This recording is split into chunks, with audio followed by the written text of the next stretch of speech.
నడుపుకునేటోళ్ళు ఇక గిప్పటి సంధి బండి తీయంగానే నెత్తికి హెల్మెట్, జేబుల లైసెన్సు, బండి రిజిస్ట్రేషన్ కాగితాలు ఉన్నాయా లేవా అనేటిది పక్కా చూసుకోవాల్సిందే. ఏమైతుందిలే అని అట్లనే పోతే పర్సుల ఖర్చులకు పెట్టుకున్న పైకం గుల్లైనట్లే. రోడ్ల మీద యూటర్నులు, భారీ గేట్లు కూడా చూసుకొని పోవాలి. కాదని అడ్డగోలుగా బండ్లు నడుపుతాం, రాంగ్ రూట్ల బండ్లు తోలుతామంటే ఊకునే ముచ్చటే లేదంటుర్రు విజయవాడ పోలీసోళ్ళు. రాంగ్ రూట్లో బండ్లు దంచాల్సి వచ్చినా, బండి మీద ముగ్గురెక్కి తిరగాల్సి వచ్చినా, నెత్తికి షిప్ప లేకుండా బయటికి పోవాల్సి వచ్చినా, డ్రైవింగ్ లైసెన్స్ లేకపోయినా జేబులో 2000 పెట్టుకోరి. అవు మళ్ళా ఇప్పటి వరకు ఒక లెక్క, ఇప్పటి సంది ఇంకో లెక్క.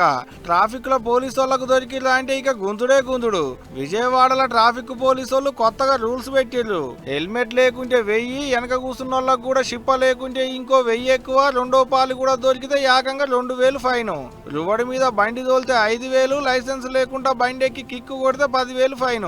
మంచిగా చెప్తే ఇంటలేదని చాలా అండ్లు మంచి వసూలు చేస్తారట. ఇక ఈ కాంచి మార్చి 1వ తారీఖు విజయవాడలో కొత్త రూల్ అమల్లోకి వచ్చింది. ఇక ఈ కాంచెల్లి ట్రాఫిక్ పోలీసు వాళ్ళకు ఒకటే పని, కెమెరాలు తీసుడు, ఫోటోలు గుందుడు, ఫైన్లు రాసుడు, ఫోన్లకు పంపుడు. గంతగానం ఫైన్లు పెంచినా ట్రాఫిక్ వాళ్ళు పెట్టిన రూల్స్ మంచియే అంటున్నారు బండ్లు వేసుకొని తిరిగేటి అన్నలు. ఇద్దరు పెట్టుకుంటే మంచిది. హెల్మెట్ అనేది అమౌంట్ అనేది 1000 రూపాయలు అనేది కొద్దిగా ఎక్కువే సార్. ఎందుకంటే డైలీ వర్కర్స్ ఉంటారు కదా, వాళ్ళకి రోజు కూలి అనేది 1000 రూపాయలు మించి రాదనుకుంటా నాకు తెలిసినంత వరకు.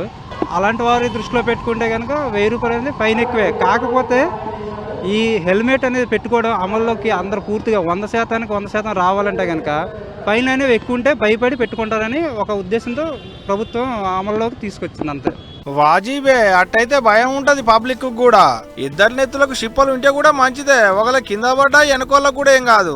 ఇటు ఆటో డ్రైవర్లను అడిగితే కూడా పోలీసు వాళ్ళు పెట్టిన రూల్స్ మంచియే అంటున్నారు. పోలీస్ శాఖ వాళ్ళు పెట్టింది అయితే మంచిదని, అది తప్పేం లేదు. ఇప్పుడు యూనిఫామ్ దేనికి వేసుకోమంటారు? కస్టమర్కి మాకు డిఫరెన్స్ ఉండడానికి అది యూనిఫామ్ వేసుకోండి. మీరు ఆటో డ్రైవరు, కస్టమర్ అని తెలియటానికి యూనిఫామ్ వేసుకోమంటారు.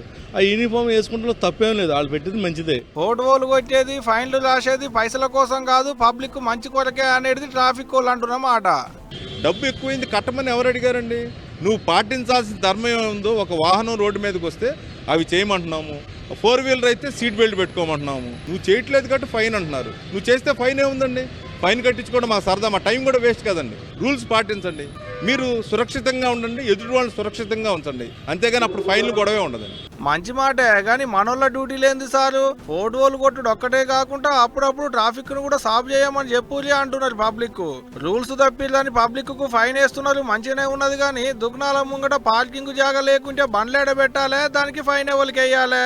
ఈటి సంగతి ఏందో కూడా చెప్పి రూల్స్ తప్పిన వాళ్ళ కాడ ఇంకో 100 ఎక్కువ గుంజులి సార్లు అంటున్నారు విజయవాడ పబ్లిక్.